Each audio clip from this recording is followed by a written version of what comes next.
Hello, everyone. Hello. Looks like there's still about 34 people trying to pick a room, so we'll give them another few minutes. From what I could tell, this is going to be a very popular session.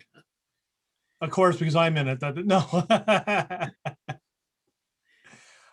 If it's okay, I asked Lou to give me permission to record this session, so I'd like to do that. Go ahead. I'm recording it also, but as long as everybody in the room feels comfortable, go ahead. If you do not feel Thank you. comfortable being recorded, please feel free to turn off your camera and your mic and just listen in.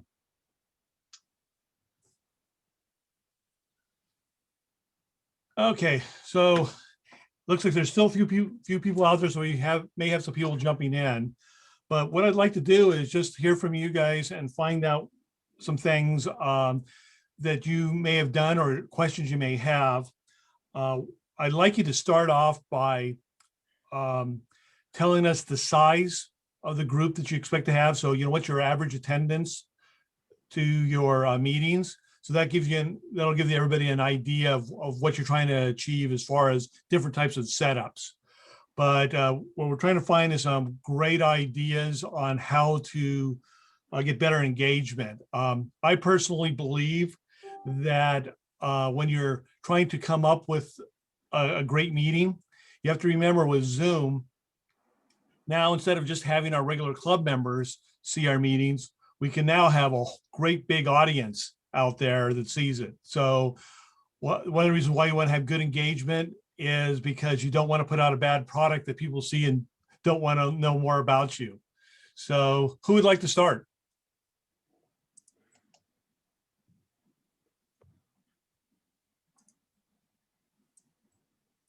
I'll jump in there. Okay. I'll jump in. And you can raise your hands if for the next person that wants to speak. So go ahead. So my club, we have been holding hybrid meetings for about a month now. And the challenge, and we have probably about 35 people, most of which actually are in person. Oops, but we have maybe like 6 or 7 coming in on Zoom. But I've noticed that's going down because I think it's really hard to engage the people on Zoom. We have them showing up on a big screen, and we do have a laptop on the podium. So I actually talked to somebody who came in on Zoom, and what she said was that they could pretty much hear and see what was going on at the podium, but then, what was happening in the room, and we do break in the middle for lunch and networking, it was dead to them. So I have ideas of how to engage the people, particularly the ones coming in on the Zoom. Does someone want to answer Carol's question?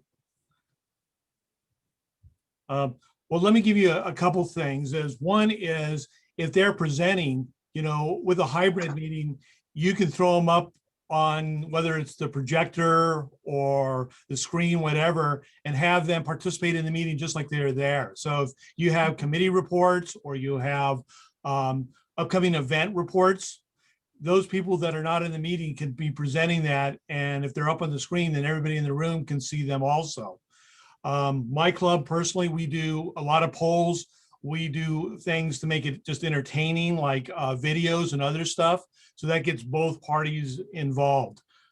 I might suggest that you move your meals either to the beginning of the, before the meeting starts, because that's what we've done in our club. We used to have a portion of the meeting start, meal, and then more meeting. And now we're doing the meeting before we start the club meeting, so that you don't have that awkward portion where the participants are watching you guys eat.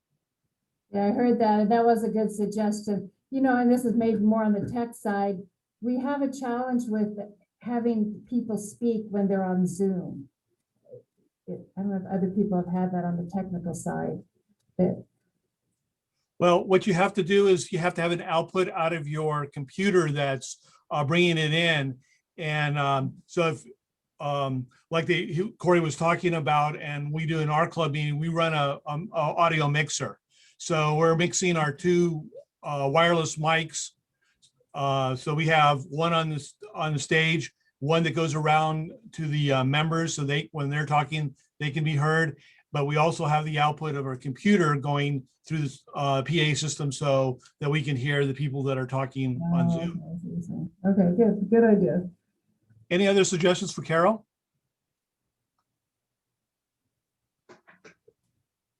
Well, how about the next question? I'm sorry, I had a suggestion. I raised my hand, but I Oh. don't, there's a lot of people, so I don't think. I'm sorry, I missed it. No worries. One thing I suggested, because we had our meeting today, I was on Zoom, and I have the same experience, Carol. Everyone else is kind of out there. The speaker, we have it positioned, we can see them. We've moved the lunch, so that's not a big problem.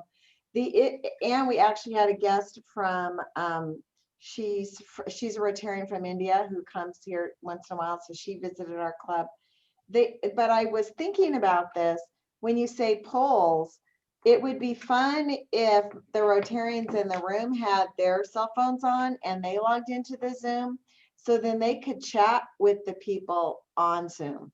Because in our club, we have the same experience. We have maybe 5 or 6 that are on Zoom, and then maybe 20 or so in the room. But the engagement between both is hard. And as you were saying that, I thought if everybody just kind of logged on to Zoom and monitored that too, they could be chatting. Everybody could kind of be chatting with each other, and the polls. Just a thought. I like that. That's a good idea. That's a great idea. I will warn one thing is if there's a Wi-Fi system, a public Wi-Fi system that you're it'll using, go down. Yeah. make sure that nobody uses that and they use Yeah, their they have to actual turn name. their Wi-Fi off, right? Yes. Yeah, good point. You're right. It could kind of crash the whole party. But I think that's one of the things I even noticed today was it's really hard to talk to the people in Zoom because, oh wait, we're getting broadcast out to everyone. And I mean, there's a few little glitches that we probably have to figure out, but. What I have seen the people on Zoom do is they talk on the chat to each other, but yeah, the audio doesn't seem to work. Next question or comment? Lori? So the challenge that we're having is actually getting people to show up to the Zoom meetings. We notice with people starting to go back to work, they don't have a sheltered space where they're sharing spaces. So having them come to the Rotary meetings on Zoom, it's starting to dwindle down again. And we're not back in person yet for our Rotary meeting. So that's been a little bit challenging. And then actually having them show their faces on a Zoom meeting as well because of the office production of what's happening behind them. Well, I'm part of a dinner club. Does anybody else have some suggestions for Lori? I actually had the same personal challenge today in my own office, but there was really no escaping it.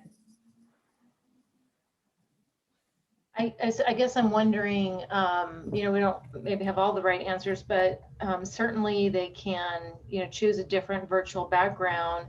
But if they're on mute, they could at least listen in, and maybe if the moderator is creating polls and things like that where they can participate, that might make it a little bit more conducive. And I heard Marie talking. I know Marie and I are in the same club. I'm very self-conscious about being on our Zoom because I'm eating my lunch and I know the entire crowd can see me. So thinking about those people that are on Zoom and how you're and what how they're feeling, knowing that everybody can see them. But do you think that would work, Lori? I think for the lunch part is fine. I think when we start going back into the work where a lot of our younger members and full-time working members are in offices, we're starting to notice a decline, and some of them are saying it's due to they don't have where to go as far as being on the call. I mean, they're in a room full of people, and to concentrate on a Zoom call or participate in a meeting is challenging for them during that time where prior they could leave, go into a meeting and then, come back. But now I think it's just all absorbing, getting back into the workflow, and hopefully it'll work itself out. But I'm just trying to think of different ways to bring more of those younger members back into the Zoom workspace with one not getting zoomed out, I guess you could say. And then two, how to engage them back into the conversation during our meetings. Jean, you had a comment? Yes, I live in Midland, Texas, District 5730. And it's not Zoom that my club uses. We're doing a live Facebook on our meetings, which might be an option for a lot of clubs, because you can either watch it live or it's recorded and you can watch it later.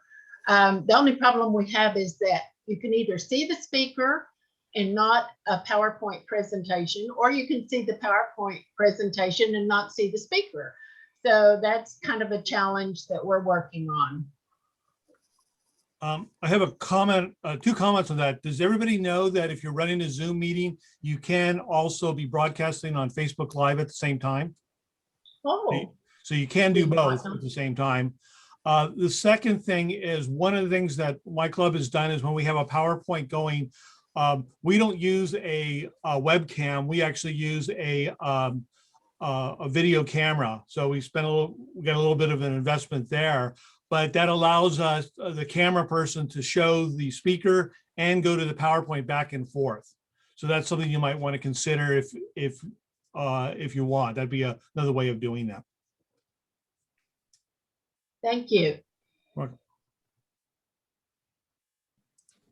Next, John, you have a comment or question? Well, it's kind of a 20,000 foot question, you know. One of the things we're talking about, I see the Spacely sprockets behind you there. So, what is everybody's feeling? How many people are going to come back in person? You know, our club is a bigger club, Monterey, California. We used to have 70 people about every meeting in person, and we're running 50-ish during Zoom. So what's everybody's feeling? How many people, you know, not everybody's going to feel safe to come back, but what's everybody feeling? How many people are going to want to come back in person? And are we going to see,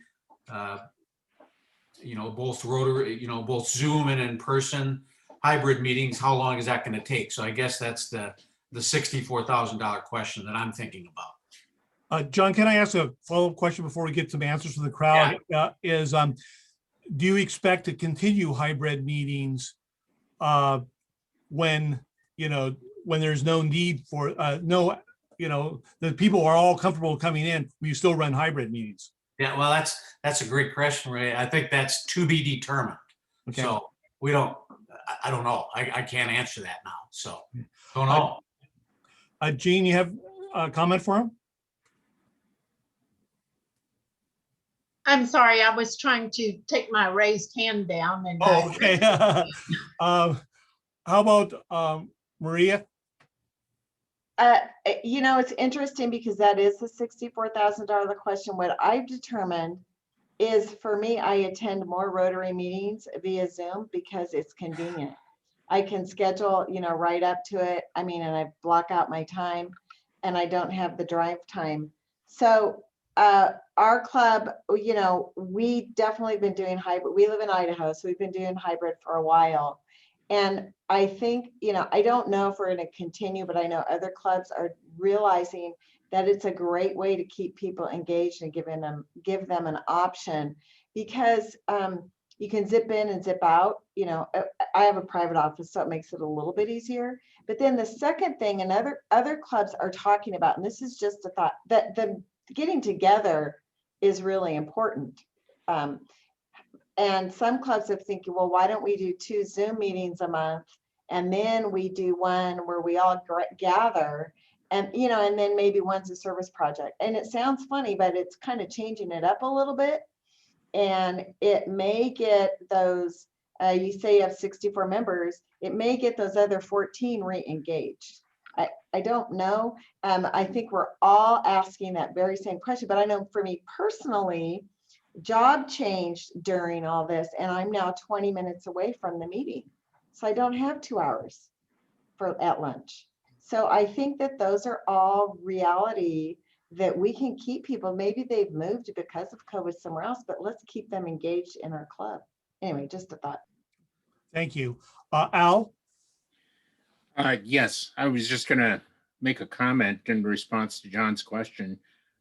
We're about the same size club, but actually our membership has grown a little bit and during this pandemic time. So we're around 120 members altogether. And our Zoom meetings have been averaging anywhere between, excluding guests, around 50 to 60 people at each of the Zoom meetings. And we feel it's sort of compelled to try the hybrid meeting approach because we know of people that we haven't seen on Zoom that have never shown up because they just either don't really are not very engaged by participating in a Zoom session, even though we try to make it as entertaining and as interactive as we can. We have usually at the start of our meetings, 30-minute breakout session where we break it up into about groups of 6 to 7 or so at most to so the members can interact with each other kind of the same way that they would have done had it been a meal type session where the people are busy getting meals and eating before we start the meeting. And so I think one of the secrets to the success of our Zoom meetings, we're fairly certain that some people will not come back to our in-person meetings and will engaged over in Zoom because they're just afraid of the virus and are concerned about the safety. We have a number of older members who are participating on Zoom, but will not come back to an in-person meeting for a while until things settle down quite a bit. So I think we're really compelled to at least try the hybrid meeting. But I think the real key will be whoever you choose as your Zoom master, because the Zoom master actually isn't going to be able to participate in the meeting. They're sort of hyper-focused on shifting the spotlight around to different speakers or participants and flashing them up on the screen.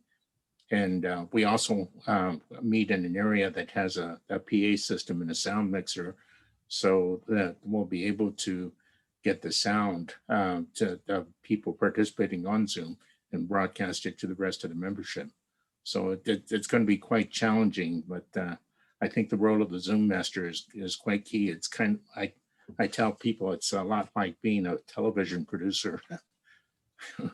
Yes, it is. K2, would you like to comment? You need to unmute yourself. Yes. Okay, great. John, that's a great question. And I would like to get the answers because you're part of my district, my area, and you're a big club and a big part of our area. One of the things that we're doing over here in the Carmel Valley is we just conducted a membership poll to get a handle on how many members would actually want to come back live. We got surprising results. I would say the majority of our membership has indicated that they would like to come back, but we also found a surprising number of members that would prefer to attend via Zoom for various reasons. So, John, I think one way you might want to start is get a poll among your members and ask them their opinions. Yeah, I think we've done that. So we're looking at the numbers now. Okay.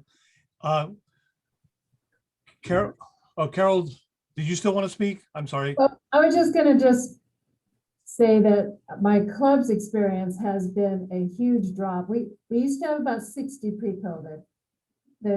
We were down like 20 to 25 on Zoom. And when we went to the hybrid, we're about 35 right now. We see a few people, 1 or 2 each week, which we haven't seen in a long time. So we're hoping our numbers will come up. But I do think there's a lot of worry that people have just gotten used to not going to their Rotary meeting anymore. Because there was a sizable amount, obviously, that didn't want to participate on Zoom. So it is a huge challenge. Across our district, though, there's been a wide variety. I know there are clubs that have had as strong of attendance on Zoom as they did in person. And so I don't know how I can attribute why some Zoom meetings have been so successful and others have not. but there has been really a big difference in them. So that's been our experience. Well, I would just say that I would say probably part of that is the quality of the Zoom meeting. I know that a lot of people got disenchanted when Zoom meetings weren't very good. And I think you gotta make sure that you keep them engaged. Jennifer, did you want to comment? Yeah, I just, a few months ago, a couple months ago, maybe, I sat in on a group that was giving some feedback, and I definitely heard from some of the clubs in there that they were planning on continuing a hybrid model, maybe indefinitely. And so, you know, as you're working with the clubs, I think this is an opportunity to think about how we can add some innovation, right? Instead of thinking about this as something to get through this moment, but rather thinking about it from the perspective of how can we change and adopt some great practices go forward. And I think what you said, Ray, is in response to Carol's question is, you know, it's the same as an in-person meeting. It's the quality and the vitality and the energy of the meeting that draws people there. And then, you know, particularly like a smaller club was working with a satellite club and helping them to find a location where they didn't have to pay for it and they could have a private room with AV was a real challenge. And so having their quote unquote business meeting be via Zoom and then getting together in person for a social meeting later was a good blend for them. And so just thinking about it from that perspective, maybe. Thank you. Lori? Thank you, Ray. I was just actually going to tap up on what Jennifer said. You know, prior to COVID, I know it was a struggle for my own club personally. We were, some of the techie or younger members of our club were trying to push towards Zoom meetings and hybrid meetings. And it's kind of a blessing in disguise because now we're here, they see it, they're learning it. And I feel that if keeping it, you know, we're going to kind of combine both ends of the spectrum for younger members or members who can't attend in person. And I think it's just kind of a blessing in disguise. And I'm kind of happy that they didn't agree and now they could see what's going on because those are the members who are actually coming on the Zoom meeting. So. And I will just mention that my club for the last 4 years has been using Facebook Live even before this. And it was a way of keeping members engaged, especially ones that either live farther away and couldn't always come to our meetings, or people that just, you know, traveled a lot. So there's a lot of different things that have happened. And as we transitioned into the hybrid meetings, now we have people from all over the world that attend our meetings. Some, we don't know how they found us, but you know, we have a gentleman from India that almost every week attends our meetings and makes comments. And we've never had any communications with him other than he loves watching our Facebook Live. So just think about, no matter what, if you have another way of getting it out there, again, you increase your audience and you know, you never know what you're going to find out from other Rotarians around the world. Do we have another question? Oh, Lisa. Yeah, one thing that I've been frustrated with in speaking with my clubs in Idaho, a lot of clubs are not taking advantage of having this open world. You can get a speaker from anywhere. You can have somebody attend your meeting from anywhere. And I'd love to see them take more advantage of that. We also have an issue with internet. Some of our rural communities have a lot of difficulty finding a restaurant that has decent internet. It makes Zoom really a hard challenge.